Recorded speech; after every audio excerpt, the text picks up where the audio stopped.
Hey, thanks for coming. I'm George Korn on the faculty of MDIA, and this is Getting Out, Breaking In. And we've got a number of panelists here who are recent alums who are going to kind of share their personal stories of breaking into the business. And to my left, we have Carl Henkel, who graduated in 2011, founder and developer of Parabox Studios here in Athens. Next to Carl is Dave Polster, graduated in 2013, who's vinyl mastering engineer at Well Made Music and staff recording engineer at Lava Room Recording in Cleveland. Next is Alexis Caldwell, 2012 graduate, segment producer for Good Day Columbus at WSYX and Fox 28 in Columbus. And on the end, Brian Grady, who I said was a MDIA grad on the posters, who was actually a journalism grad. But we'll let him stay on the panel today, who started Sway the Crowd Productions while he was a student here at OU and is now running a thriving business up in Columbus. So we appreciate you guys coming down today for this. And I'm going to start with Alexis. Oh, good. Right off the top. You're currently a segment producer, so tell us what that is. So what do you do? Okay, so a segment producer at a TV station is a very unique job. I'm the only segment producer at WSYX and WTTE in Columbus. And so what I do is I specifically focus on the later morning shows. So Good Day Columbus is our local morning show in Columbus. So if you're there, tune us in. But during the 9 a.m. hour, we do more topical segments. So if you watch the Today Show or anything like that, things that are trending, things that are very topical, I find local guests to come in if we have new restaurants opening, if there's new exhibits, if there's a nonprofit or a charity going on. I seek them out and I basically think of a creative way to showcase them on our morning show and incorporate our anchors within that. So a lot of communication, a lot of planning, and then also there's some technical stuff in there as well.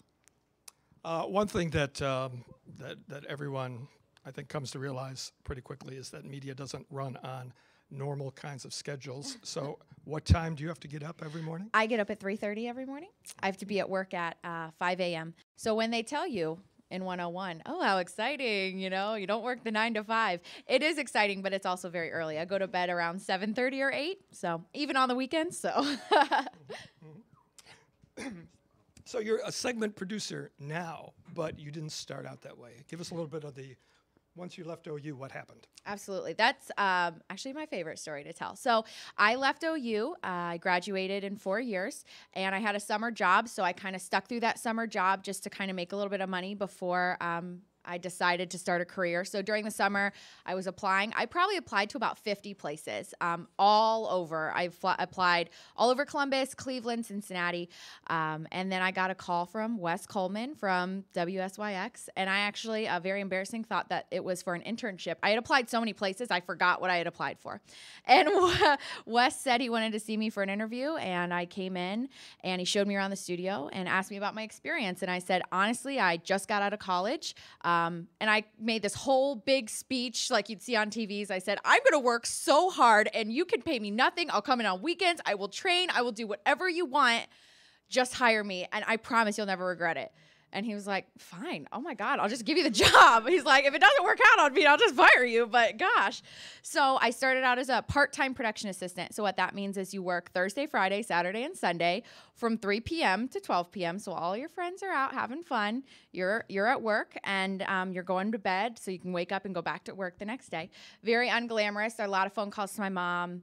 Oh my gosh, I can't believe I have to work on the weekends. I'm missing all these parties and fun stuff. And she said, hey, this is the business. You chose this. So I worked my way up from night side, and then I decided to go to morning show, which was a better fit for me just personally, which those hours then would include, I had to be at work at 3:45. So I had to wake up at about 2:30 and get to work at 3:45. I set the production for 6.5 hours of news, and then the noon show, and then I would leave at about 1 o'clock in the afternoon. And then I got full time after that, and then I just kind of kept clawing my way, and I came in on weekends and did everything it took. And I told them I wanted to be a segment producer. I said, this is the job I want. I want to do this. Tell me what I can do. And they said, you don't have enough experience. You can't do it. This is about 10 or 11 months ago, they said, don't even bother applying. We're not going to choose you. And so, of course, I went, oh my gosh, another phone call to all of my friends. Oh my God, I'm quitting. I can't, they don't even recognize it. But instead of quitting, I just kept going in on weekends. I worked overtime. I did whatever they asked me to do. I was inventive. I showed them how much I cared about it. And when the spot opened back up, they finally gave me a shot. And a week into my trial period, they said, I'm sorry we didn't pick you a long time ago. You're a perfect fit, and you've been working really hard for it. So definitely clawed my way up the ladder. So.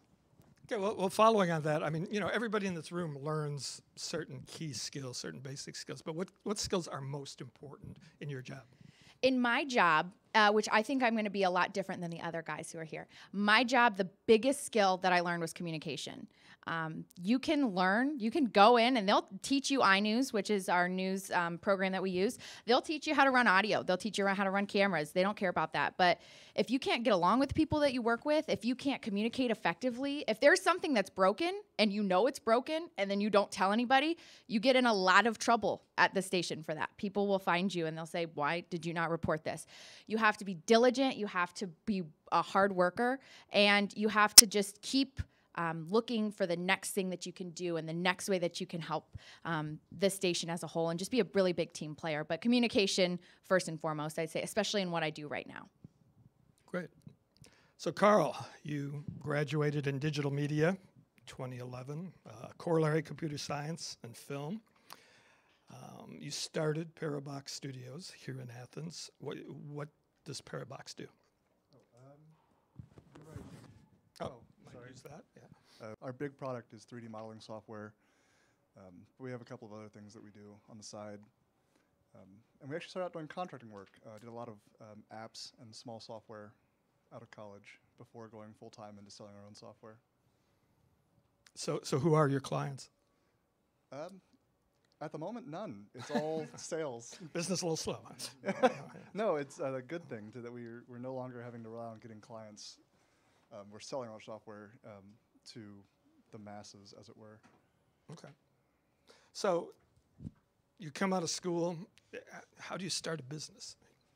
Well, I was lucky. We had the Innovation Center just starting up its digital media incubator, which made it really easy to come out of school and have people there to tell you what to do. Starting a business is pretty easy, but if you don't know what you're doing, it's really intimidating. And the Innovation Center was there to kind of walk me through the process and tell me what to do. So that's how I got started. So how has it been? I mean, are you glad you went out on your own at the beginning, or how do you look at that now? Now I am, yeah, definitely. If you'd asked me that a year ago, I might have said that I was considering quitting. But yeah, I'm generally pretty happy that I did that. It was a good choice for me. You work a lot of hours. You work a lot more than you would if you'd just gone to work for a company, because every little thing comes down to you. So in the first couple of years, I was doing a lot of contracting jobs, and that meant that they wanted to have things done by a certain time, and if they weren't done, it was down to you. There's no one to pass it off to, and that was kind of tough, but really nice in that the freedom it provided for me to do work when I wanted, and even if that was all the time, it was still when I wanted to do it. So obviously you have to have a high level of tech competency in terms of what you do. But that same question we asked Alexis, what skill set is most important for running your own business, especially a media business? Willingness to learn. If you want to run your own business, you need to learn how to do everything. So you need to learn how to invoice clients, how to keep track of where your payments are, how to license software, what you need to rent and what you need to buy, and keeping track of all that kind of stuff. And there's more. I'm having trouble thinking of things, but that doesn't sound like a lot out loud. But there's a lot of things you need to learn how to do on the fly that no one will tell you. Or Dave, audio major, music production, music minor. Right now, vinyl mastering engineer. So what does a vinyl mastering engineer do? All right. I'm going to try to explain this to a way that hopefully makes sense to you guys, because it's kind of weird. But either way, so when you buy a vinyl record, like a 12-inch vinyl record or 7-inch, somebody initially has to make the first copy that they then duplicate at the pressing plant. That's where I come into play. We use a machine called a lathe, which is used to literally etch the grooves into a blank lacquer. And then once that's done, we then send it off to be plated, is what it's called. And they make a metal form of it, and then that's used to make all the rest of the copies that you see in the store. So my initial copy that I make is then duplicated. So if a band orders 1,000 copies of a record, I make the first cut, the master, if you will, and then that's duplicated for the masses. And I actually brought a lacquer that I'll pass around if that's okay, and you guys can check it out. So this is what we cut to. This is what it looks like. It's 14 inches, so bigger than an actual record, but I won't get into it, but that's needed for the manufacturing process. And you can see I also etch the matrix number, which is a number they use to identify at the pressing plant what record is which. I scribe that and put my initials and all that fun stuff in the runout groove. And I'm not sure the best way to go about that, but that's called a lacquer. And then this is called a mother. This is after it's plated, it's sprayed with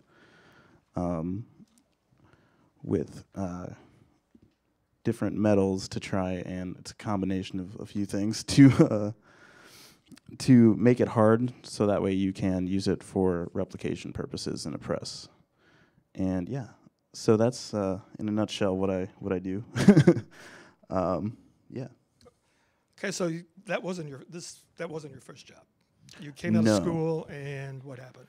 After I was out of school, I graduated and I was unemployed for a few months. So if that happens to you guys, keep your heads up. But I started out working at a vinyl pressing plant, which is where they physically do all the duplicating. It's manufacturing. It's very hard work and very hot and very lots and lots of work. I worked in the quality department there, where we checked for errors and other manufacturing defects.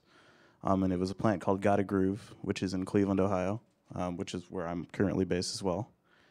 And after about working there a year or so, I decided it wasn't quite for me. The manufacturing end of it kind of got a little tedious, and I went separate ways with Gotta Groove. And then a couple months later, my current boss, who's a gentleman by the name of Clint Holly, he's the one who owns all the equipment and is the primary chief mastering engineer at the company. He got a hold of me and said, I have an opening available, would you be interested? And the way that happened was, after I left Gotta Groove, he contacted the owner of Gotta Groove and asked him, he said he needed somebody who knew audio, somebody who was fairly intelligent, and luckily I qualified, I guess, by their standards, and somebody familiar with the vinyl format.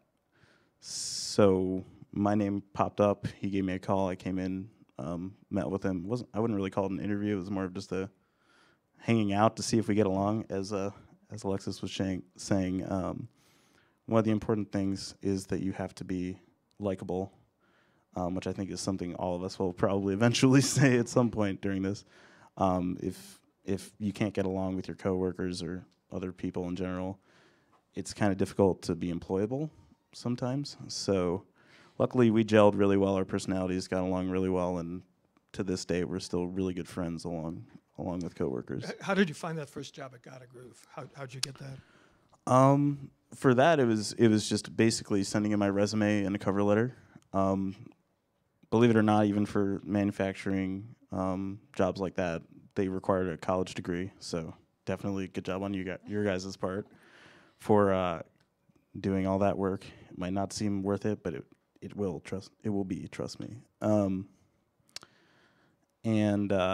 Basically, I actually initially started in packaging. I should mention this.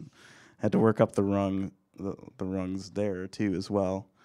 Started in packaging I was actually You were a shrink wrapper? Is that what you were? that was part of the job. Yeah, that was one of the many things, and I was kind of not so happy with said job. And then they promoted me up to quality, which was my job when I left. A little better hours, a little better pay, etc. So, and then I decided I would be fine on my own freelancing, and that worked out for a little bit. And I'm technically still a freelance contractor, even with my current job.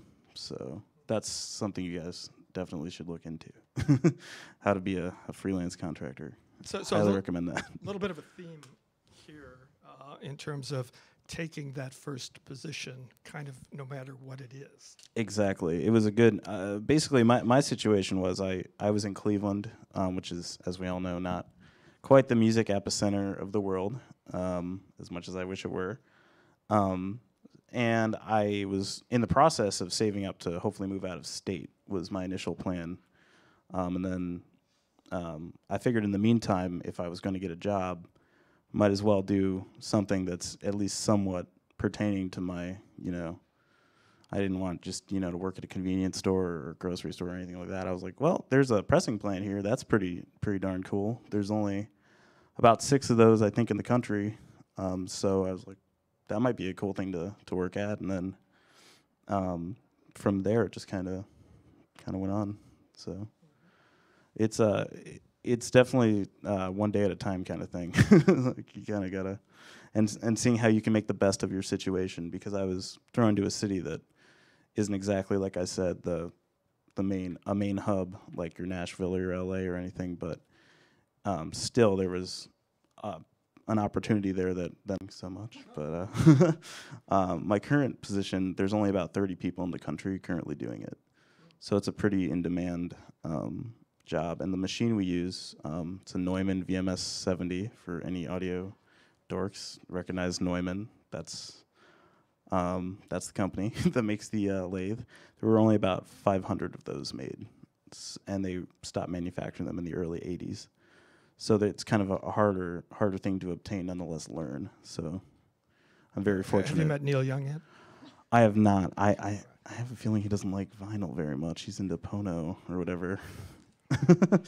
So you mentioned the freelance thing and the two guys on the end here too, and this is a really pragmatic thing, but something that I know I had to get used to when I started freelancing is the 1099 thing. Oh yeah, you taxes. Talk about that? Oh yeah, I'd love to talk about taxes. One of my favorite things in the world. Right. Okay, so basically, I'm sure plenty of you know this, but when you're a contractor and you're self-employed, the IRS looks at you as not only as an employee, like your normal wages job, but also as an employer. So you basically have to pay double taxes, which is really unfortunate. So the general rule that I always hear is about 20% of your income you should set aside for taxes. And I'm actually dealing with that now because it's about to be April, so this is just great. But either way, love thinking about this. So if I get a check, say I get a check written to me for $1,000, that means I have to put $200 aside and not touch it, just kind of pretend like it doesn't exist. I only see 800 of that because, once again, I have to be not only my own employee, but my own employer. So the IRS kind of looks at it. I might be, mincing some details here and there. Yeah, just to clarify that, when you're a freelancer and you're doing 1099 work, in Alexa's situation, I assume Sinclair is taking that out of your check. So at the tax time, it is withheld for you. Right. Freelancers have to do it themselves. And there's a tendency to put it off. Yeah, I had the first year I was freelancing, actually, it kicked my ass. Pardon my pardon my French. Jeez, long day, guys. 3.5-hour drive. Cut me some slack. But basically, you kind of have to have a lot of self-control and literally pretend like that money doesn't exist. And on top of that, and get an accountant. Definitely get an accountant if you're going that route. There's also the Sinclair folks who are probably putting away money for your retirement. And the freelancer. Not so much. You got to do that. Right, exactly. So it's great. it's a whole Highly different recommend it. set of stuff. Yeah. Yeah, it's a completely different approach. For all intents and purposes, I am my own business, and I actually am a registered LLC with the state as well. So, and that comes into play with tax benefits, et cetera. So it's a lot of business information that I was not initially intending on having to face, Right. but I feel I'm glad I did, and I'm glad I have a good grasp on it now. So tell us about your work at Lava Room. Oh, okay. That's a recording studio in Cleveland, and we are one of the premier studios in the state.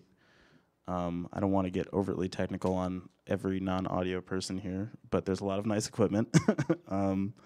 We have a staff of about 8 or 9 full-time engineers, more or less. Also have an internship program if any audio majors are here who might be interested.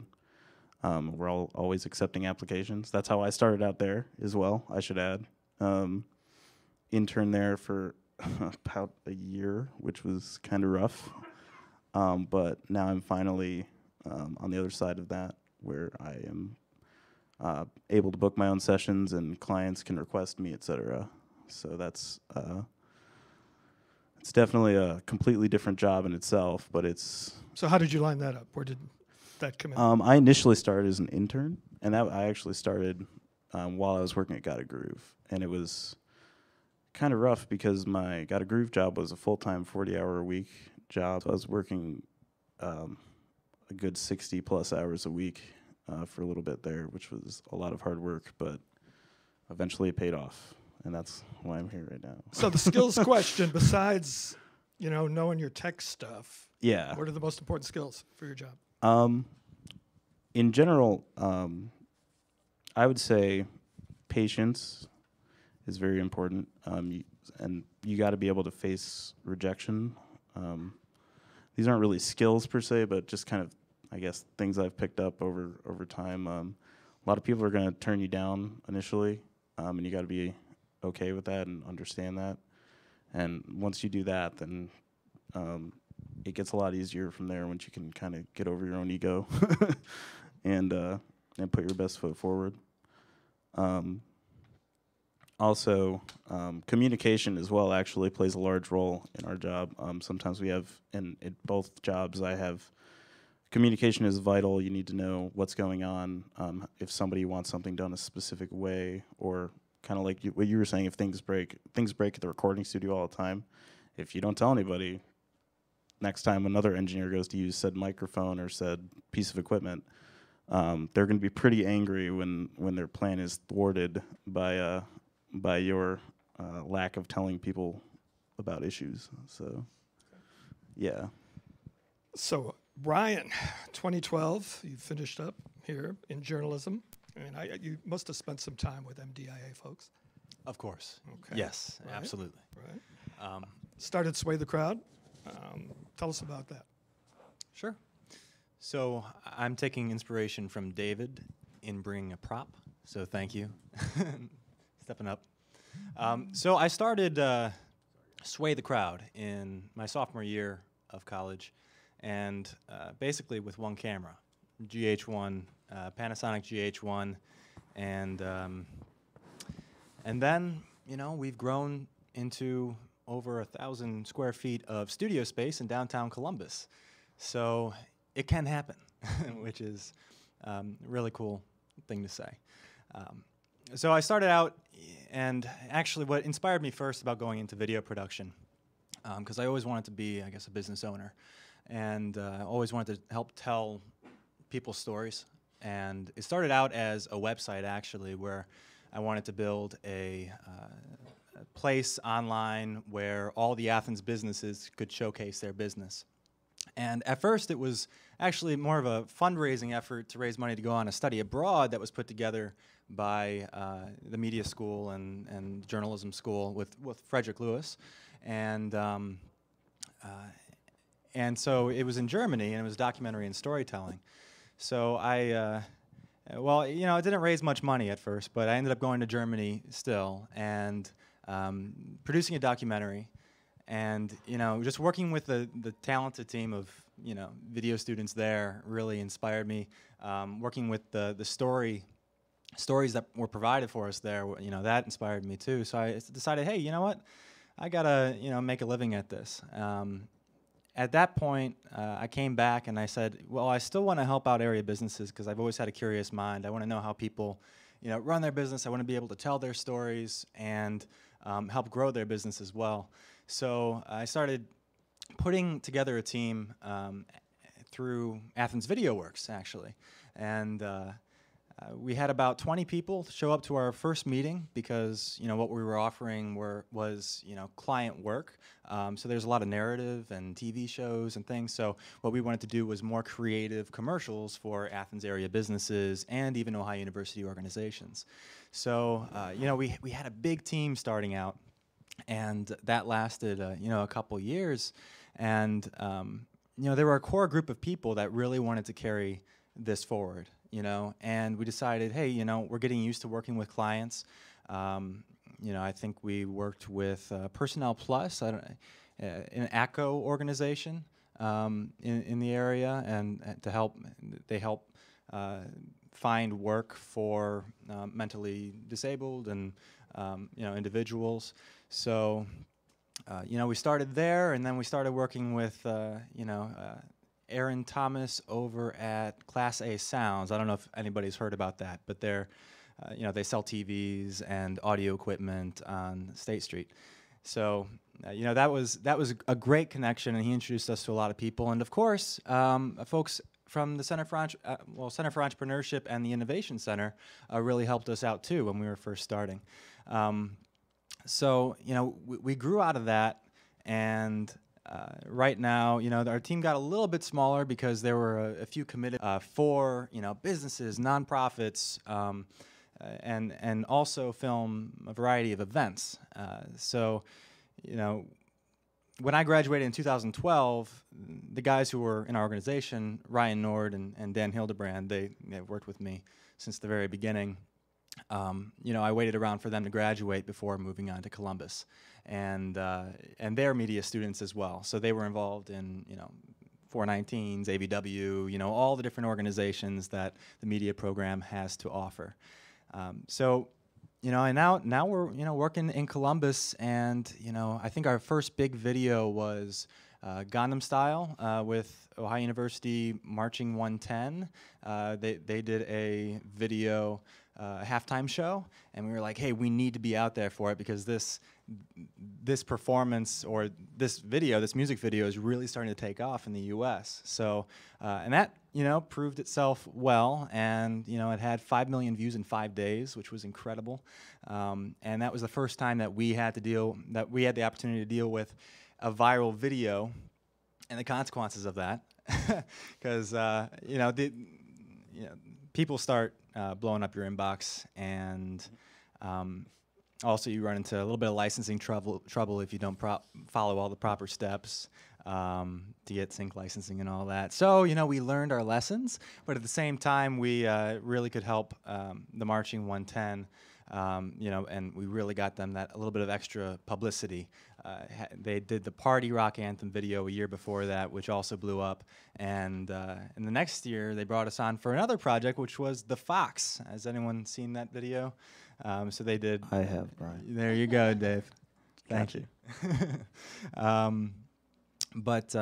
But that really got us going, and so we were hooked. So now, we're in Columbus. We started out in our townhouse. We had an editing studio in our townhouse. We traveled to our clients. We had backdrops, and if we needed them, that we brought out to our clients and set up in their space. But we moved into a larger studio. So, we travel, to Chicago, to Florida, to Washington, D.C., all over the state, of course, and we really enjoy what we do, and we say that every story inspires another. So by putting a message together and telling somebody's story, a business's story, or an individual's story, that can eventually inspire someone else, to create their own story because they've been inspired by that content. And so that's really what drives us every day to keep producing good work.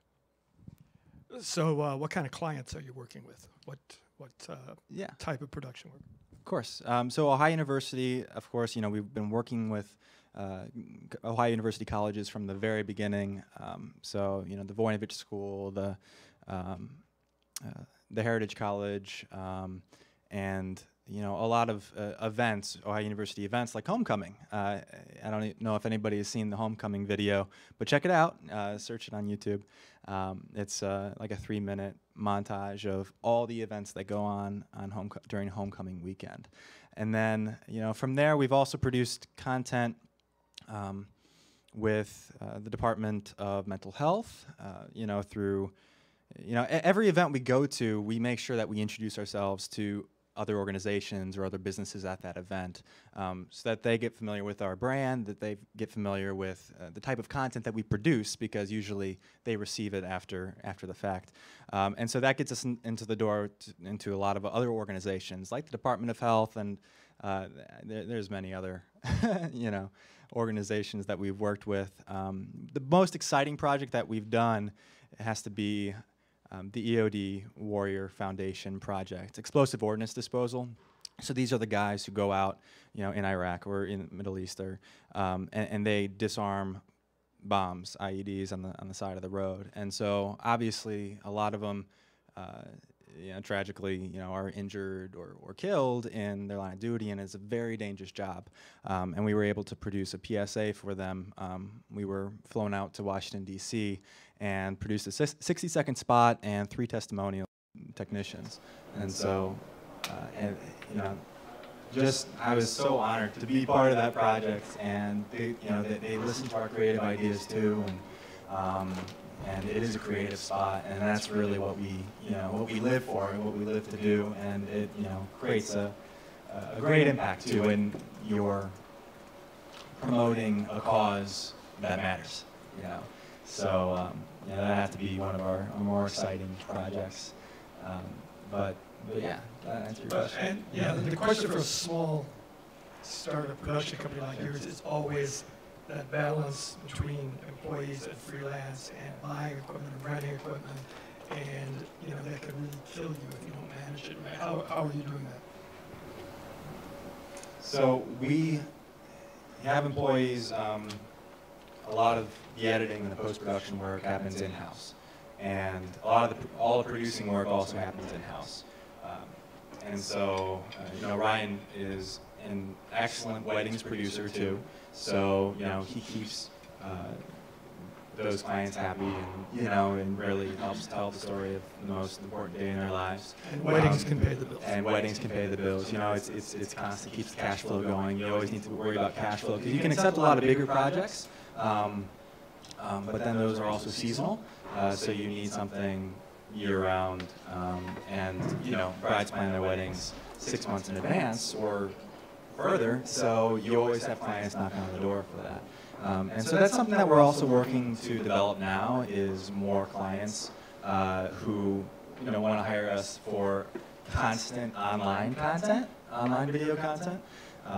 And so we have a couple leads now, and we're currently working on a month-to-month basis with a lot of clients as well. So, just building that cash flow is important. But back to employees and contractors, working with camera operators, videographers, cinematographers, everyone has their own strength. And so some cinematographers are better, at events and shooting live, performances. Others are better at, doing more creative work, where each shot is very deliberate and planned. So you, as a shooter, you definitely want to establish your niche, like what am I good at? And we do a lot of documentary work too, so I go to a certain group of contractors or freelancers for that purpose, to do more documentary. There's a 1-minute spot of somebody delivering, or a company delivering a $10,000 check to their first customer, which we did a couple weeks ago. Well, we want to make sure that our documentary guy is on that, because he needs to be able to follow the action, and it only happens once, so every second counts. But that's really important for our shooting, video work. Yes, we hire mostly contractors throughout the state because everyone has their own strengths. And we keep the producing and the editing, most of that is in-house with our employees. So just, I haven't checked this for a while. What are freelance rates these days in Columbus? What are shooters getting? Sure. So $350 for the half day, $500 for the full day, and I think it goes up from there. So that, and definitely experience matters. Types of, it depends on your quality. Some producers like other companies like to negotiate to $200, $250 half day rates, of course. So it really, it's different from company to company, and you really need to prove your rate. So that's something, and you do that by having a great demo reel, a variety of content, and also being able to tell a story with that demo reel. And keeping in mind again that that's $10.99. Mm-hmm. So Yeah. tax comes off that. If you have a retirement plan, it comes off that. If you have health insurance, it comes off that. So that $500 a day check, and you have to plan for that, not to editorialize that. So equipment, how are you handling that? So gear, like I said, we started with a small camera, and of course DSLR technology has. I think we came into it at the perfect timing. Don't have to worry about tapes or any of the. We came in right when SDHC cards again used all that stuff. So I think we really have an advantage there. It's not as. It still gets a high quality HD image. We use GH4s now, Panasonic GH4s, and they can shoot in 4K and slow motion and all that. And for online content, the quality is there that we need. But we also have, 8 cameras. So we have a few broadcast cameras, FS700. We try to build up as much equipment as we can, inventory to do our jobs. Obviously, we have a few backdrops. We have all the lighting we need to carry it out to our client's location. It's mobile, it's light, they're LEDs, so they're not hot lights. Let's see. But there are times that we do need to rent equipment because every client's needs are different. Is there a specific question you have concerning gear or No, I just want to say how it? much you do rent and how much you own. We try to do it as much of it in-house as possible. We have a switcher that we can do live streams, up to 5 camera angles. If we're using gear, if there's demand for it, a certain product, for example, the reason why we bought the FS700 was because it shot in 240 frames a second, and we could use that for slow motion booths, which we use at weddings, which we use for corporate events. We've done food shows for that. So basically, we just set them up, the talent up against a white backdrop, and they're actually participants or guests at that event, and they have food fights or at weddings they flip their hair or do something crazy in slow motion. And that's why we bought that camera, because we saw that there was some demand there. And but obviously we use it for a lot of other creative projects too, because it's a great camera. So what are you editing on? What platform? Yeah, so Adobe Cloud. Yeah, so the Premiere and After Effects and and then also C4D for any 3D animation we need to do. We'll come back to a tech question on that later. Just one more question for you right now is we got a bunch of folks here who would like to perhaps emulate that model, be entrepreneurs themselves. They're getting out of school. How do they execute that? What advice would you give them? I just say start now. Start as early as you can, because I started my sophomore year, and so I had a little bit of momentum prior to graduation, and so I could still pay my bills, when I graduated. How do you, I guess, after moving to Columbus, how did you guys get your name out once you moved from Athens to Columbus? The question was about initial promotion, getting their name out. That was tough. Thankfully, we did have, like I said, a few clients with Ohio University. we were driving back to Athens, and I mean, we still do, every other week, and they, there were other projects in Cleveland. We drove up to Toledo. So for the first 6 months that we were in Columbus, we were everywhere but Columbus. And that was interesting. But we did do a lot of like pro bono work, because I think that's what you need to do to really get started or start developing your reputation with the people in an area. For example, at Ohio University, that's how we started. That's we did a lot of work with the Athens News. We did a lot of work with, like I said, Personnel Plus, and we started getting our name around the business community. And it's not exactly pro bono. It's more you offer a friendly deal. You know what I mean? In order to just get started. And for example, we did something for the Opera Columbus the other week, and that has led to more work. So it's you need to go about it strategically. Obviously, there's cold calling. There's a lot of cold calling that happens, and I don't think that's the most effective. I think what you need to do is pinpoint events or projects in the area that will have an audience, and go to those events, film those events, introduce yourself to those people, and show yourself working, and so that people brand you as, oh, he's the guy with the camera, oh, he sway the crowd, oh, I'll get to see this video later, I'll get to see these photos later. And that really, as long as you're producing content, that's the most important part from a sales perspective, that you're visible in the community, that you're posting content, video content, and that'll and then you start getting traction. So now almost all of our work, the majority of our work is in Columbus, so but it takes patience, like Dave said. It really takes patience. It's like starting out as a freelancer. Of course, we had a brand that we were trying to promote, but the same thing with an individual freelancer. You need to be patient, and you need to get yourself out there, and that's what will start the momentum.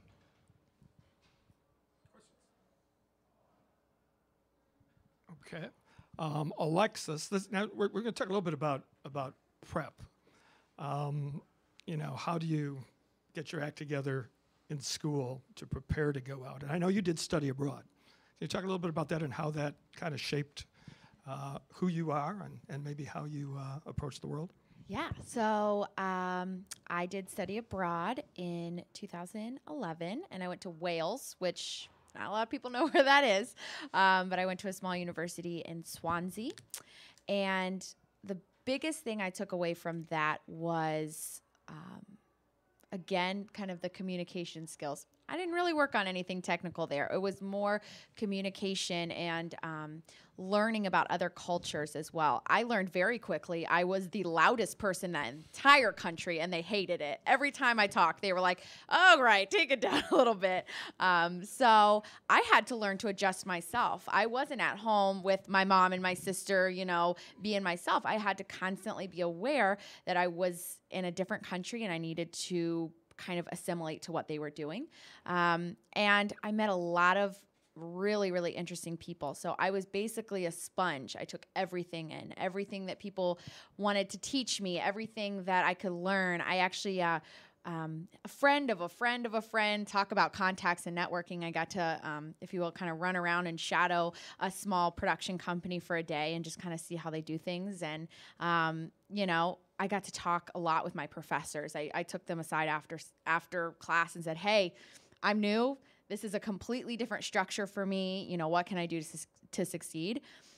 So definitely asking questions, and it was a once-in-a-lifetime experience, and I would 100% say definitely do it. Save up. I was an RA for my sophomore year. The whole year I saved up all my money. I made a deal with my mom. I worked summers. I did everything I could because I knew before I even went to school I was going to study abroad somewhere. Definitely once in a lifetime. So how has that impacted the way you work now? Before I went, I obviously am a big talker. I became more of a big listener. I couldn't understand anything that anybody was saying, even though I spoke our language. It was very fast, and it was in a very different accent. So I learned very quickly to shut up and start listening more. And that is one thing that I have taken so many places with me, and especially at my current job, what I do. I get a lot of feedback from anchors, and sometimes it's not what I want to hear, but you shut up and you listen and you actually absorb it and you take into what they say, because it is important and you need to be listening and heightened and really take away everything that they're saying. And basically, kind of like what I said, assimilating into other cultures. When I started, I knew a little bit about studio cameras. I started in the at ABC6 and Fox 28. I started as a production assistant, and I knew a little bit, a very little bit, but I had a basic understanding. But I basically went in my first day and I said, don't just treat me like I've never seen any of this stuff before. I'm in your house, you know, and I think that's a big thing that I took away from study abroad. I'm in your house. I'm in your country. You tell me, you know, what we do, and I'll try to put my own spin on it. But at the same time, I'll also, you know, I'm going to play by your rules. And Carl, the software question. You know, we have to teach software in our classes, and there's no way you can master stuff in a semester. And I know you're a master of all kinds of software in terms of what you do. How should students approach that? I mean, how do you really get to master the software? Oh, that's easy. Just use it a lot. Yeah, have side projects that you really like to work on. That's probably like the best thing you can do to learn software, is have a project that you really care about and use that software to make it. So even now, I have 3 or 4 different projects going on with new software that I want to learn and new technologies and languages, just because I really want to know more things about how different things work and how it all fits together. So yeah, if you want to learn software, find something you want to do with it and make it happen. Dave, how do you look at that? I'm sorry, could you repeat the question? Just the software question. We've got I'm folks so who sorry. No. We got folks who, you know, have all these software demands. You can't really master it in a Sure. semester. What do you do to be prepared when you go out? Well, when I was here at OU, I'll get a little specific with my major. There's a few main digital audio workstations that are standard, if you will, that a lot of studios around the country and world have. Most being Pro Tools, Logic. There's a bunch of different ones out there, but those are currently the 2 main ones. A few are cropping up here and there, but either way, when I was here in school, I was fortunate that primarily I was using actually both for different things. I was using Logic in the classroom a lot. I was using Pro Tools for some of my other jobs and personal projects. So by the time I got out of school, I had a pretty good idea, at least of the basics of both programs. I've definitely learned a lot more in depth since getting out of school, just by hands-on usage. So I guess what I'm saying is not unlike what Carl was saying, just use it as much as humanly possible, and look up all the different shortcuts, because I can tell you, at least with the recording aspect of things, now today, artists, I don't want to say they're impatient, but they're kind of impatient. So they're not gonna take the time for you to figure out how to do something in the software. You have to be able to know how to do it right away, and it's initially a lot of pressure and potentially very stressful if you don't know how to do that thing. So the best thing you can do is get as familiar with it in your own time prior to being thrown into that kind of a situation. So just, you know, experience with using it, whatever that software may be. And if it's your own software that you prefer to use other than, you know, the standards, that's totally fine too. Just make sure you know how to do exactly what your client wants you to do in a reasonable amount of time is the main thing. So Alexis, you're kind of in the above the line world there, but how much tech is required of you now? So that's a great question. Thank you. No, so when I first started, I was part-time production assistant. So I needed to know how to work studio cameras. I needed to know how to work lighting boards. I needed to know, just on a very basic level, prompter. And then you kind of go up a little bit more and you learn audio. So I was doing audio lav mics for anchors, how to mic them, how to work the audio board, you know, how to get the levels to be right. That was I didn't do a lot of that in college. I know I'm a bad example, but I wasn't really involved in a lot of the programs here. So like I said, I went in and I said, teach me everything you can. I stayed late. I came in early. I asked a million questions. If there's one thing you take away from today is please ask questions. We have a lot of people come into the studio now who don't ask questions and don't know how to do anything. And nobody's going to hold your hand and say, okay, it's time for you to learn this. You have to say, I want to be good at this. How am I going to do that? So I did that for about 2 years, and I learned everything that I could in that 2 years, to the point where I was a full-time production assistant, running every role that I could. And that's when I said, okay, I want more. And now that I'm in a producer role, a lot less, I would say, of the technical aspect, but the fact that I have that knowledge makes me so much better at my job. I can go into my meetings every day and say, hey, we're going to do porch cam. So I need, this, and this, and I need this kind of cables, and I need, it's so much more helpful. The person before me had 0 experience, and a lot of things didn't work out well because she didn't understand what we can and can't do, and she didn't want to learn that. And so having the knowledge of technically what we can and cannot do in our studio makes a complete world of difference. And I don't know if I would have this job without that experience, those 2 years of working nights and weekends and mornings, and I would never give that up because I'm so much more valuable and I'm so much more of use to them. I have actually, in my job now, jumped on cameras before. We're short-staffed. Somebody's in the other room. We need to get a shot of something. I will just jump on the camera. I'll jump on headset. They don't really love that, but, in my eyes, I got to get the work done, and it's nice to be fluent in that, and I can just kind of go from role to role if I need to. Computer-wise, we use Avid for editing, and we use iNews, and that's specifically what I use a lot. I don't know if you guys work with iNews here at all, but it's fairly easy to pick up, and you just, again, you have to use it, and you have to use it a lot, and you have to make mistakes, and you have to get yelled at, and then you have to never make those mistakes again. The people who make the mistakes, they get yelled at, and then they keep making those mistakes. They do not last long, because in live news and live TV, you have one chance to get it right, and if you put something up, for example, one of our producers accidentally put car in body instead of body in car, that is his reigning title. Doesn't matter what he does, he will always be car and body, because that's what he's known for. And it's live TV. We're 32. We're market 32. We're Columbus, Ohio. We're a huge market. And how many people do you think took a picture of that? It's on DVR. Oh my God, that just said car and body. Put it on their Facebook page. It's crazy. So you have to be able to get it right the first time. And you don't want those kind of mistakes on air. I've made those mistakes before. Not that bad, but, and the only person to blame is yourself. So the people who are getting far in my business, the people who are succeeding in my roles are people who are making the mistakes and never making them again. That guy has never made a mistake on a key after that. So I think that's the biggest technical things that I deal with. You have any software comments? Software? Yeah. Why are you using Premiere over Final Cut? Why am I using Premiere over Final Cut?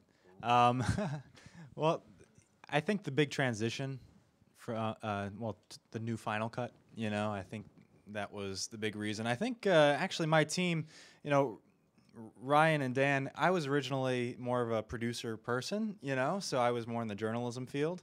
And so, they started with Premiere and After Effects and all that. So I think that's all, I did do a little bit of editing back when I was in school and Final Cut in my classes. But most of my time outside of class was spent in Premiere. So I think it's just something that, I kind of grew up with, I guess, as an editor. Yeah. Well, I mean, that is a big debate right now. Yeah. And there's a big shift going on. Yeah. As you know. So I'm just always curious why people are making that move. Right. So, yeah. Okay. In terms of internships, Dave, you interned at Chicago Recording Company? I've interned at a lot of places. Talk about Chicago. Okay. I interned at Chicago Recording Company, which is a humongous studio in Chicago, Illinois. And notable clients such as R. Kelly. When I was there, Lady Gaga was recording. not Born This Way. No, yeah, Born This Way. Or no, Art Pop. I'm sorry, the album afterwards. Anyways, she was there. Tom Hanks. They run a big ADR house as well. So Tom Hanks and other celebrities would come through the door. So very professional, amazing studio, very talented engineers, etc. When I was there for the summer of 2012 for 3 months, and I learned an insane amount of not only technique, but prior to that, I'd never really had the chance to sit in on really any recording sessions other than student productions. So this was kind of the first thing they tell you is don't say a damn thing. Just be a fly on the wall and only speak when spoken to, etc. So it's kind of like an understandable. And you're the intern. Guess who's getting kicked out? Not the client. And basically, not only did I make a lot of good contacts via that, I also took away how much hard work you need to put into getting things to happen. I was kind of made fun of a little bit when I was interning there because I was there probably on average about 12 hours a day. I'd literally go to my apartment and sleep for like 6 hours and then wake up and go right back.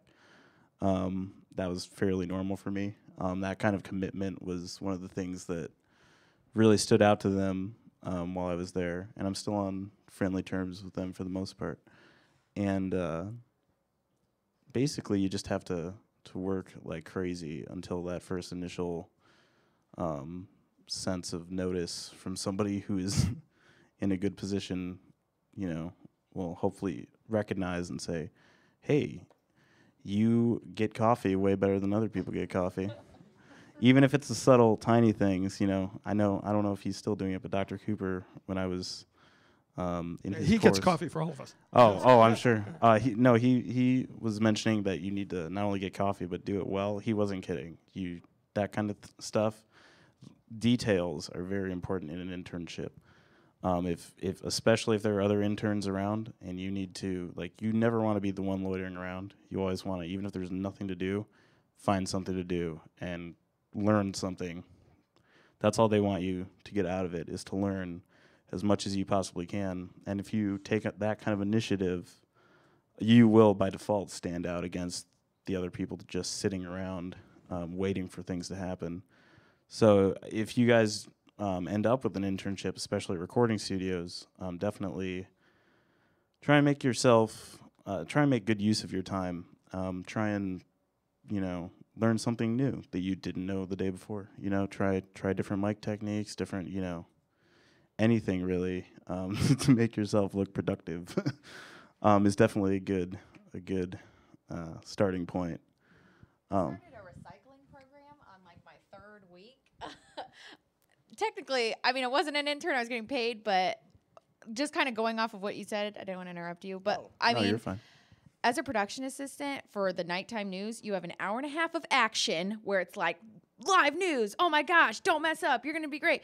4 hours of nothing. And then, oh my gosh, an hour and a half. The only time that you're working is during live news.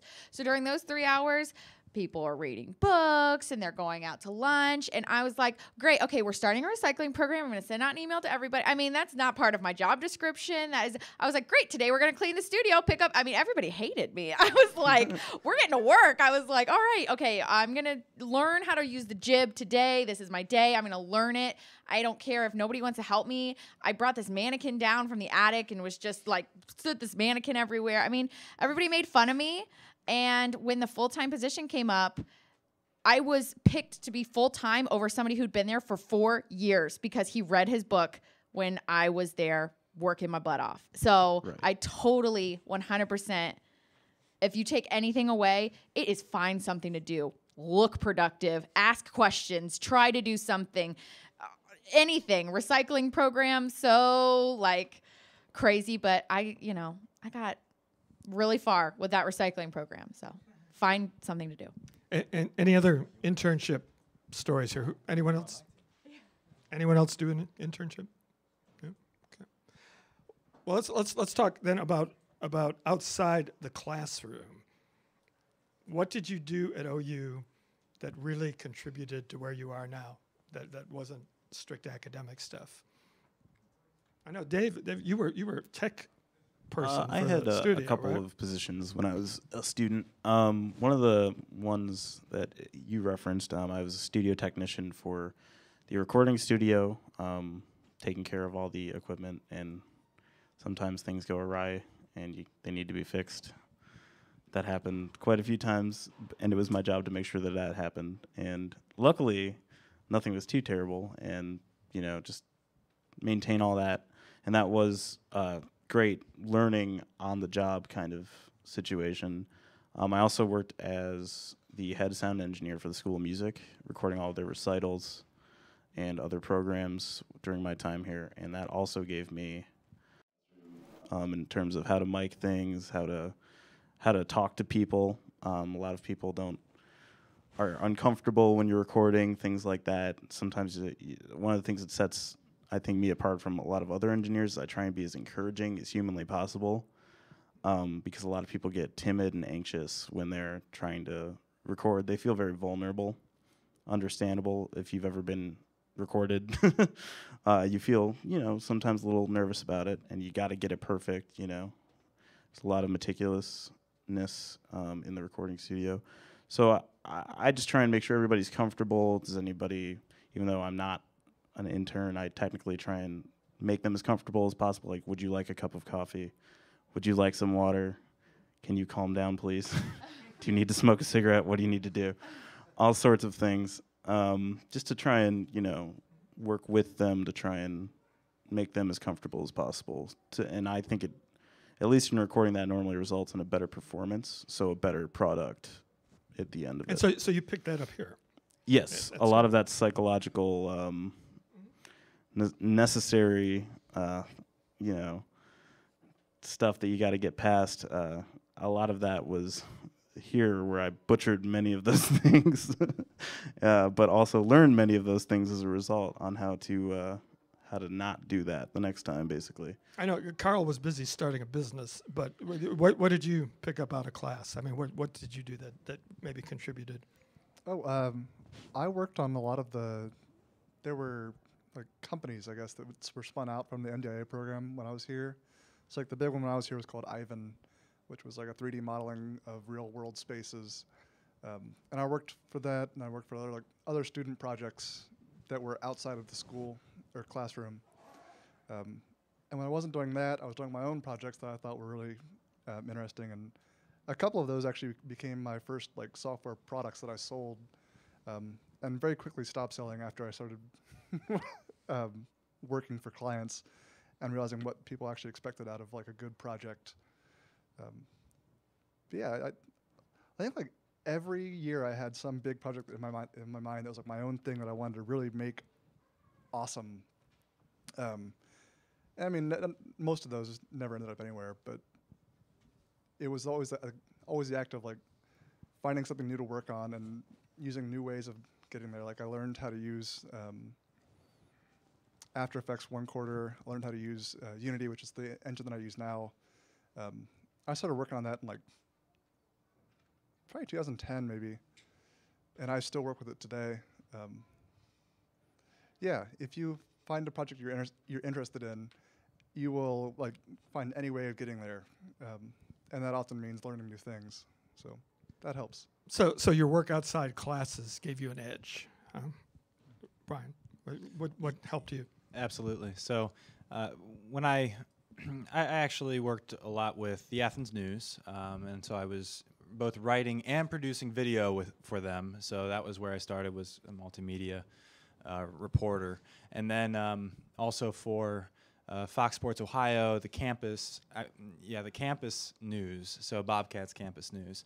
So we covered the football team, got to sit with in the OSU press box, which was incredible, huge, and they had all kinds of free food and everything. So, but they treat their reporters well. But I did a lot of video content for them and photo content as well. So What I really appreciated about those opportunities was that it gave you an experience working or writing content and producing video content for an audience, so publications that already had a reputation, and I think there's a lot of those organizations around campus that give you that opportunity to see each other's work and also to share work with a larger audience too, and from a variety of opportunities with local newspapers and websites that gave me that opportunity. So it gave me a chance to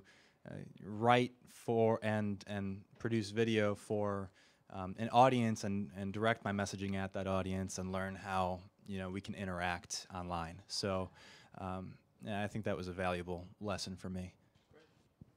Alexis, what worked for you outside class? Well, again, I wasn't too involved in a lot of the technical groups, but a couple things that wasn't necessarily on campus, but I think you could take this however you want. I worked at Zoombezi Bay, which is a water park in Columbus. I worked there for 6 years. So I would actually go home a lot on weekends, and I would be working, and I worked all summer. But I took so many valuable skills from that job, especially communication, dealing with all different sorts of people, especially I was a manager there for a while. So I was dealing with a lot of, younger people, a lot younger than me, having to deal with that. And that comes into play a lot with the people that I work with now, actually. So I always reference that a lot. So whether it's, I think, taking something away from any job you work, even if you're working at a convenience store, if you're working at wherever, a restaurant or something, there is always something that you can take away and always put it on your resume. I was like, yes, I'm a master at communications and problem solving skills and stuff. And, little did I know I was just picking up poop in the water. But, you take it's whatever you do, that happens a lot. You can take whatever you're doing in your job as long as you're there. I mean, be there, be present. Always take an opportunity to learn from what you're doing, even if it is checking somebody out, even if it, take the time to make an experience and make something out of it. A couple other things I did was I went on the LA program with Dr. Roger Cooper. That was huge. And he's probably not heard this from a lot of other people. I found out that I didn't want to work in LA. And I also found out that I came into school, and the reason I wanted to be in video production was because I worked on the news in my high school, the video news in my high school.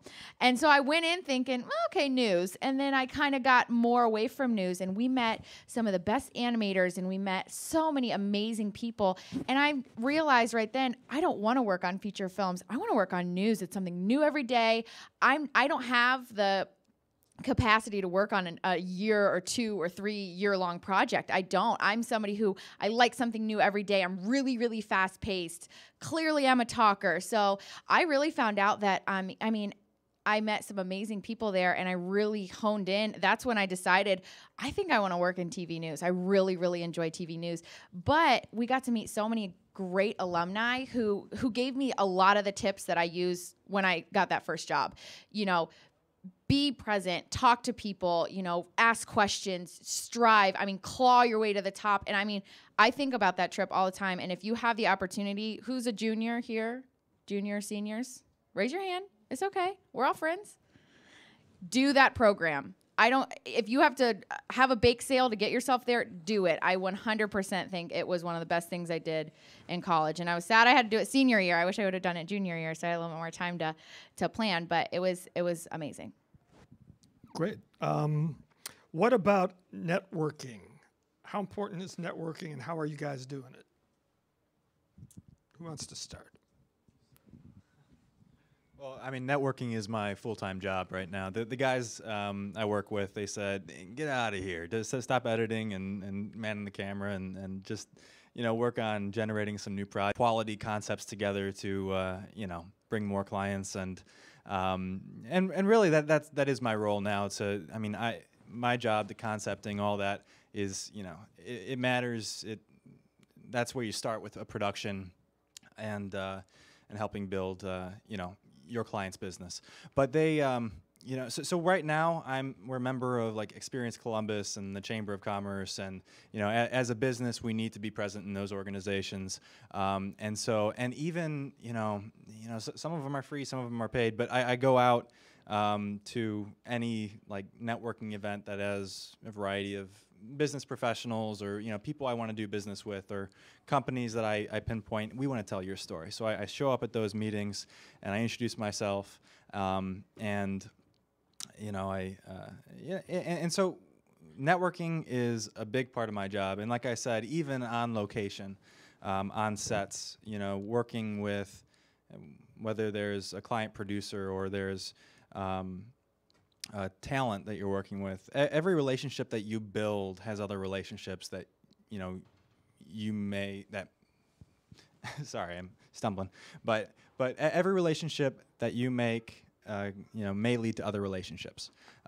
So you want to just make sure that you're out there, basically give an elevator pitch about what you do, and they can refer you, because that's the other thing. You don't want to talk too much, because they'll only remember you for one thing, and you want that to be very clear. Carl, networking, how important is it to you? Oh, super important. How do you do it? Lately, it's been a lot of conferences. We've been exhibiting at some of the bigger game developers conferences, and we were able to do that because we had contacts with those companies that invited us out to do that with them. So my big project is ProBuilder, which is a plugin for the Unity game engine, and I've been working on that for about 3 years now.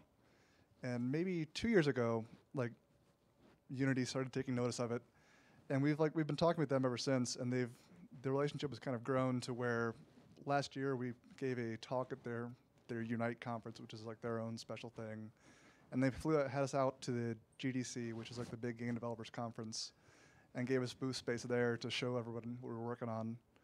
And that all came about because we were talking with other developers about what we do and how we can make their life better and how we make Unity better. And people are always happy to help you when you're helping them. So, like, our product sells their product and vice versa.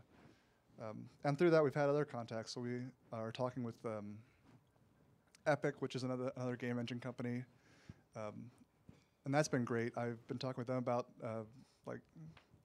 I find something in their engine I want to do. I don't know how it works quite right, so I email one of the developers who knows me because I've talked to them before at conferences. And so having a helping hand there, like someone who knows what they're talking about in that field, and you can email them and ask a question, and they know who you are and you know who they are, and it's really handy for like expanding your knowledge base as well as just meeting new people. So let's turn the tables a little bit for Dave and Alexis. How should these guys network at this point in their lives? I'll let you take it away. Oh, all right. Okay. In terms of networking, this kind of goes without saying, but be as polite as possible. Lots of people will judge you instantly. Also have good communication skills, both in text and in person. If you send an email, like a cold email to somebody, and there's a bunch of typos in it, they're going to throw it in the trash instantly. So there's a few barriers you got to get through in general, but similar to GDC, at least in the audio world, there's a convention called AES, which I'm sure plenty of you, or at least I hope. But either way, great opportunities there to speak with some of your, at least my personal heroes. A lot of them were there. You get a good chance to just get insight as to how they made the classic recordings or whatever their niche is, how they go about it. On a local level in Cleveland, a lot of it's been word of mouth, at least in the recording sense. There's a handful of independent engineers, and there's only so many, and we all know each other. It's kind of like a big, small city where everybody knows everybody else. And your reputation is also very important in that sense. You don't want to be the jerk to record with. You want to be the guy that gives you a good product at the end and is a fairly pleasant experience overall.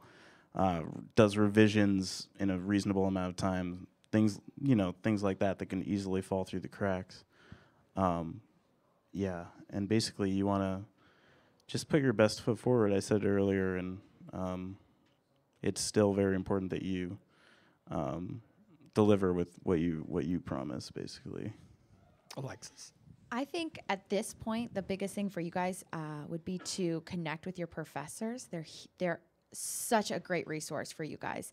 I actually still email with Roger Cooper. I actually emailed him saying, hey, we're looking for producers. Do you know anybody who's graduating that you would, that you would suggest for us to hire? I mean, we're hiring a full-time position producer, and I'm looking to him for a resource. So even if you're in a 100-person class, go talk to your professor after class.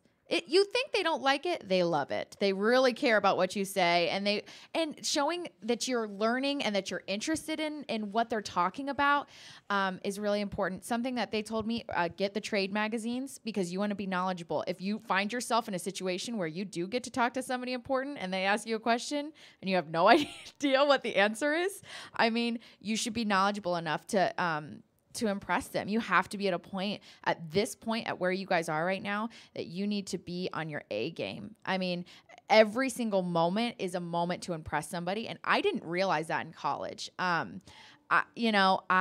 was kind of rolling out of bed, getting to class, just going on the grind like you guys all are. But just remember, I mean, you came to this thing today. Some of you might be here for extra credit. I'm not judging you. I did the same thing. But I mean, you could talk to me after here and say, oh my gosh, I'm really interested in TV news, and I want to know more about it. And if you impress me, if you do your 60-second elevator pitch, I mean, of course I will put your name in for an internship. They care about what I think there, and you might not understand that right now, that you might just be coming to some of these things for extra credit or something, but this is a chance to maybe get into a startup, or, if you want to stay in Athens, you've got somebody right here. You're meeting people that could change your life right now. And I think just use the resources, and the biggest ones, the first step are the professors that you guys have, and they're right there, and they are such great tools. And if you make a good impression on them, they will help you out. Yeah, this is networking right here. And we want to say that we're going to have food here shortly. We want you to all stay and eat, and you can visit with these folks, and you can make your impression. We want to leave some time for questions before we eat. No pressure. We're really mean. But we're going to do a lightning round here. So let's we'll kind of buzz through these answers fairly quickly, okay? And we'll get to some questions, and we'll eat. How did OU prepare you for where you are now? Lightning round question, short answers. Okay, it offered a ton of opportunity, a ton of organizations, almost too many, to get involved in, but so many opportunities in organizations to get involved. So that's it. Amazing contacts, and just the name that you went to OU. I started at that station, and I had emails from 5 of the senior reporters saying, welcome, Bobcat. If you need anything, you come see me. So just the fact that you have a Bobcat in your name, that's going to take you far. That is true. Also, OU gave me a chance to kind of hone in on my skills that were definitely very rough when I initially came in as a freshman. I felt by the time that I graduated, I was a lot better overall as an audio engineer, et cetera. So definitely gave me a good opportunity to make mistakes and then try and rectify them, basically. So. How did OU prepare you? I met a lot of people who I work with still, actually. I still contract out to some of my old classmates. And that was really a great experience. Just keeping in touch with people you went to school with, right? Mm-hmm. Certainly. Okay. Yeah. All right, so what are you glad you did while you were here, and what do you wish you would have done that you didn't do while you were here? Yeah, we'll start at this end.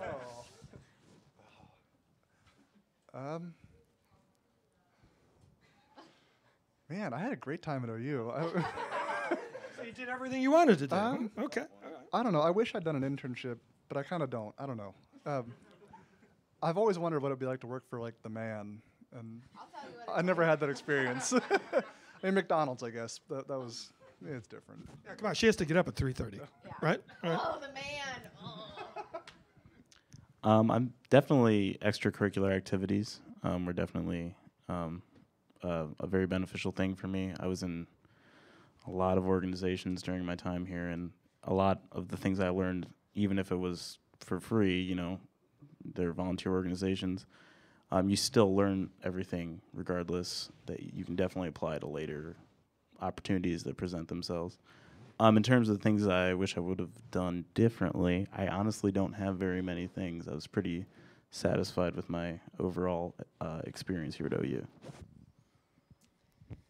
For things that, I'll start with things I wish I would have done differently, because I'm the opposite. I wish I would have taken advantage of the fitness center, because guess what? Gyms cost money when you're in the real world. Oh my gosh, every time I come back here, I'm like, oh, wish I would have taken more advantage of that. But on a real note, I am the opposite. I did not do enough extracurricular activities. I did not throw myself in AVW. I honestly think I could have gone to where I am now, probably a year instead of 2 years, but I had to spend that first year learning and proving myself. So I really wish that I would have spent more time in the school, more time making even more connections than I have now. But something that I think I did well, that I don't regret, is that I kept in touch with a lot of people from the media school that especially on that LA trip, a lot of those people are actually out in LA now. So I keep in contact with them. And I think that's something that you should not take for granted, and even if you maybe aren't the best of friends with somebody, be nice to them, because you never know where they're going to be and you might need something from them later. That was more than the lightning round. So sorry. One thing that I'm very grateful, to myself that I did, was I developed those relationships with professors that introduced me to other students, to organizations, to opportunities that I wouldn't have had access to otherwise. I mean, that whole study abroad thing, that was my freshman year, and that. It was something that was really only offered or being advertised to second year, third year, senior students. So just introducing yourselves to your professors, making an impact. And I'd say the one thing that I wish I would have done differently is have a social life. People say we were filming the Alumni Association's dinner, and one thing that a lot of the alumni there said was that what they learned from Ohio University was people skills, just being able to make those relationships. And that's the one thing I think I shot myself in the foot on, was that I was just a workaholic, and I didn't open myself up to having a social life of any kind. So that is honestly the one thing that I might regret. So, okay, when you got out there, what were you absolutely not prepared for? Okay. You want to go first? You can go first. The work hours. I know you guys have your own companies and you're so successful. Whew, it was hard because, and I feel like they sell it to you like, oh my gosh, you're going to travel the world and you're going to help people and you're going to, you don't want to work 9 to 5. No, you guys are creative people. I just wish they would have told me that it was going to be 3:30. So that was one of the biggest things is that was a reality check. I mean, I should have known that going into it. I think I was just in a little bit of a day. Put in the hard work and you got to put in the hours. And you have to be able to work for not a lot of money. And they told me that, and I knew it, but I still wish that I would have had it set in a little bit more. I think that was the biggest thing for me. Yeah, I gotta say, taxes. So Dave, back to your original point. That's what I was gonna say. Yeah, taxes and just the basics of starting a business. I think there's you really need to, as a contractor, like you said, hire an accountant. Definitely. And some entrepreneurs will tell you, hey, you do it yourself for the first 2 years. It'll save you money. But no, it will not save you time. So, and sometimes time is more valuable. So I think that would be the one thing. Kind of to go off what he was saying, 1099s. That crept up on me, and I learned it once, hope to never learn it again. That's the majority of it, just kind of the business dealings. I do the 1099 lecture these days. Oh, good, very good. Just all the business aspects of it, being able to promote yourself confidently. I know initially I had a pretty big issue with, is my product good enough to actually sell to people? Like, almost felt guilty charging people for my time, and then kind of over time, it's like, well, I do have a skill that's valuable that other people do not. So the guilt factor kind of went away. Not to say that I got greedy or selfish or anything. I mean, I guess I kind of did, but regardless. Lightning round. Come on. Yeah, sorry, I'm done. I'm done. Carl, what were you absolutely not prepared for? The hours, but in the opposite direction. Well, maybe not opposite. Out of school, I worked I would get up at 1 in the afternoon and then work till 2 in the morning. And I've since had to learn how to work normal human hours. So I get up, I work a 9 to 6 now, like a normal person. You made it. Yeah. And then you got to learn how to leave your work at the So I have a separate room in my house or apartment that is just my office, and that's it. So learning to leave learning to leave work at work and have a social life elsewhere when you're your own boss is difficult to get a wrap on. You don't burn yourself out. Yes, exactly. Mm-hmm. Okay, we'll start at this end again. So what's next in line? What are you preparing yourself for 5 years from now? Are you going to have headquarters in wherever? The big thing right now is we're looking to hire. So I work with another person, a partner, and I. We're looking to hire on a full-time employee, which is our first step into making this thing more than a couple of contractors working together.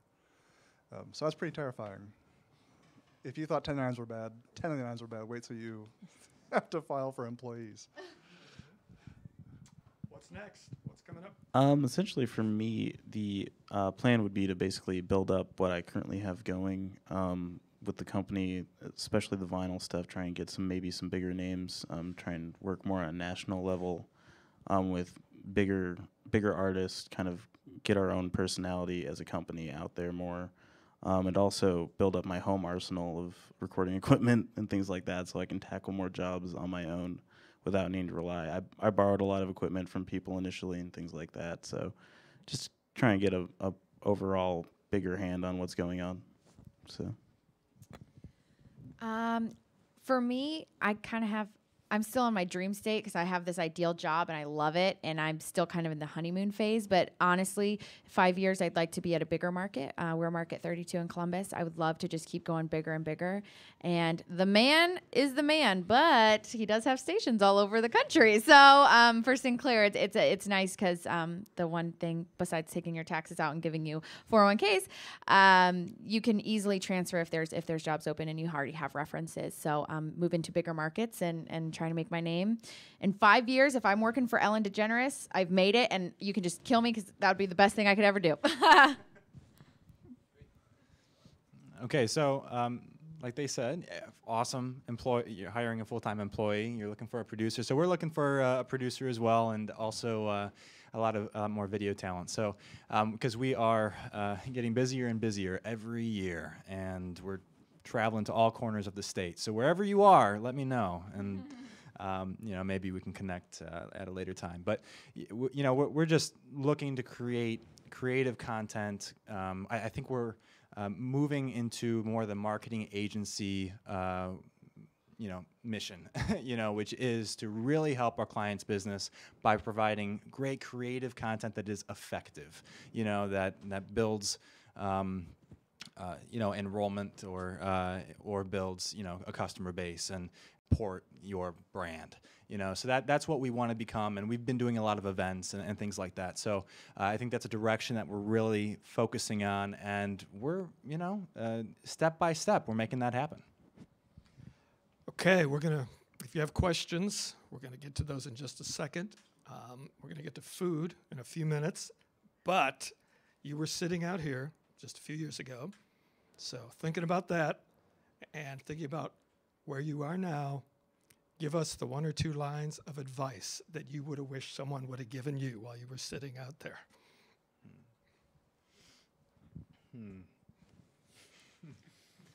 Well, I'd say balance your life. Absolutely.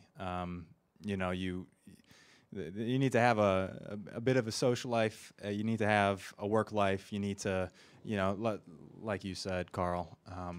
I think that is extremely important to your success. I know.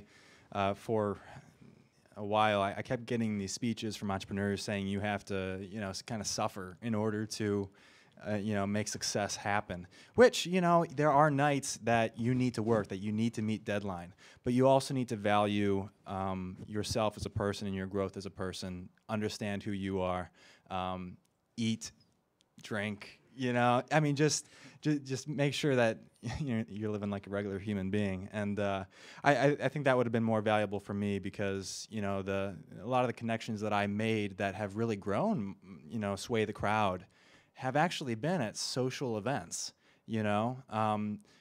and just meeting people, and really like trying to help them and them trying to help me, So I think that is the one thing that I wish I received as advice as a student. Work really hard. Work harder than anybody else in your class. Be the first. Be the best. Prove your worth to everybody. Make as many connections as you can. Save all of them in your inbox and in your contacts because you're going to want them later. And work on your resume right now. Start working on your resume. Tweak it again. Have 16 people look at it. Take all their corrections. And do internships. I mean, everybody told me that, but I didn't do it. Do an internship. Yeah. Kind of like what Alexa said, just work as hard as you humanly possibly can. And most of the time, if you're a transparent, good, talented individual, hopefully people recognize and you will then have many opportunities presented to you as a result. Just work as hard as you possibly can. And at least for the recording kids, at least, be familiar with your equipment, your software, etc. Be the go-to person in a situation where somebody needs something done. You're the person they recommend. Just work your way up to that. Make sure you have a passion project. If you have something you care about, you're going to work a lot harder at that. And if it's your main job, that's great. But if it's not, always make sure you have something that you're excited about working on for you. Okay. Questions?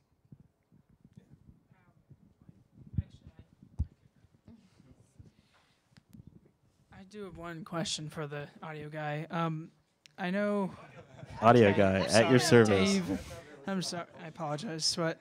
I'm sorry, what was that? Oh, with Pro Tools, I'm in audio production basics, and I know, like, I use it here at the Media Lab, but eventually I'll have to get it, like, when I'm older. But, like, when do you, because I know it's, like, really expensive, like, when do you recommend getting that? As soon as possible, first of all. And second of all, there's a student discount. Not sure if you know that, but Avid has student discounts for current students, or at least they did as of a year and a half. Yeah, Kyle's shaking his head. Yes, they still do.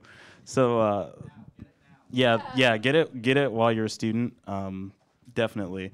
The more, like I said, the more experience you can get with it, the better. And the more time you have with it prior to graduation, the more experience you'll have as a result. And that goes with any software you intend on using, not necessarily just Pro Tools. Although, oh yeah, definitely. Yeah, and it's definitely good to be well versed in different. As soon as you possibly can, get as much time on it as you can. Don't just bank on schoolwork to build up your chops with it, basically. Other questions? Anyone? I'm just gonna stand up. How big is like when you're coming out? I'm like super social. I'm a super social person, but I don't really have the corporate lingo down. I'm doing a lot of networking now. I'm about to graduate as a senior, don't have a job yet. But how long does it take for you to actually like grasp that? Because like I'm at the point where like I'm emailing like VPs of communication and I'm just like, whoa, like triple, double check, but like still I know something's wrong. Keep it short and sweet. That was what I would say. Don't try to be something that you're not. Be authentic and be yourself. And for me, especially as a social person, I was almost the exact same way. Let your presence be that. So try everything you can to get an interview. And then once you're face to face, don't leave there I'm not exaggerating when I slammed my fist on this guy's desk. I thought he was going to throw me out of the office. I said, "You have to hire me. You have to hire me." And if you're uncomfortable with certain lingo or corporate or tech, like I'm not very technologically savvy. I'm just going to say that right now. I know I was in the School of Media Arts and Studies, but still, I wasn't. And so make them hire you for your personality. Make them hire you for your work ethic. Make them hire you for how fun you are and how social you are. So use those skills to your advantage. Don't downplay those. Those are important skills. And also keep it short and sweet. And yeah, that's what it is. Second. Just second. I am not as social as this man. Okay. When it comes to networking events are very important. I do not do well at those because I find it very difficult to go up to somebody like a cold call. Hi, this is my name. This is what I do. Is it a matter of, hey, get over it? You're going to have to do it in order to be successful, or some people might not like the come on strong type of person. What do you got? Oh, sorry. I'm the come on strong person, so you might want to take this one, but I'm not always like this. I was pretty antisocial initially when I was getting out of school, I'll just be honest. Talking to people kind of gave me anxiety, and that's one of those things that you can kind of get over. Hopefully here is take advantage of college as a chance to work out said kinks, get to know people, maybe talk to some people you wouldn't initially talk to, just to see how it's like, it's never easy talking to somebody cold, and it never will be. But at least try and have something to talk about, or at least maybe a specific question that can start a conversation. If you saw them, maybe give a presentation or something, like tell them, "Hey, good job," or I don't know, just something. Just have something of worth to tell them, and yeah, it's tricky. There's no doubt. It's a hard thing to. And to piggyback on that, again, not to interrupt you. Oh, no. I say that because I am super social. That's kind of like my thing. So find your thing. Find what you're really, really good at and then just stick with that. Make that your thing. I'm just like this all the time. I was born like this. So I can't turn it off. And it turns a lot of people off. People don't really like this all the time. So I got a very technical job because I talked my way into it. But learn your skills. Find what you're really what's your major? Okay, so what do you want to do? Perfect. Neither did I.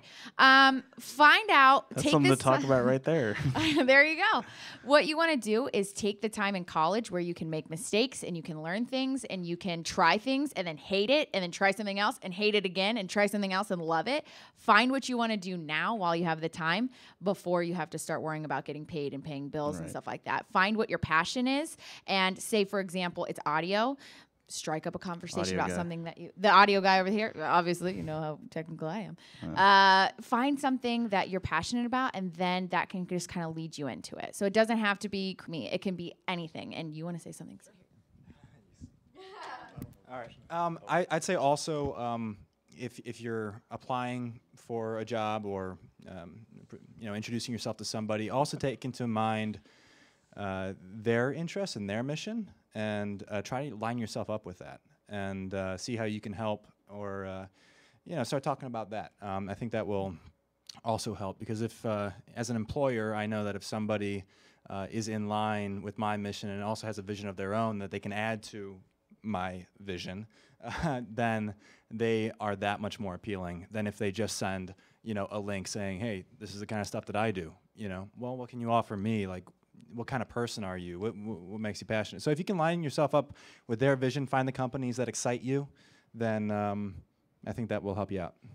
Also, one last thing, sorry to hold people up from food, but if you're trying to meet somebody specifically who you think might potentially be an employer someday, even if you do have an agenda of sorts, try and make it. Don't be blatant about it. Don't really bring it up. Really.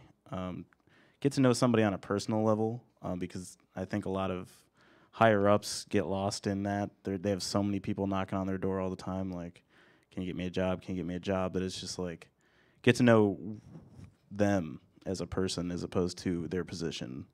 I think that can definitely help a lot. Oh my gosh, I have something else to say. I'm so sorry. you're Okay, fine. I swear we'll get to food in You're just a fine. second. One more thing for you. I'm not done with you yet. You're great. I love you. So what we're gonna talking about knowing your mission and your vision of the company, that's awesome. But again, I'm just gonna hit this one more time. Use your resources here. So say you're not great at networking events, but say you and Roger Cooper on our one-on-one basis, because you talk to him after class and he knows you and he knows your work, he can vouch for you for people. He can say, hey, listen, you know, my guy, he doesn't really go to networking events. It's not really his thing, but man, he is an amazing worker and you're gonna regret not hiring him. Have other people vouch for you that are really well respected and known in the community. So use this time to find the people that you want to hitch your train to and that can vouch for you and show them what you've got on a one-on-one basis so you don't have to do these big networking things. And also just send your resume to everybody. Questions? Anybody else? Okay, this was great. I want to thank you guys for coming down and doing this. Thank you for having us.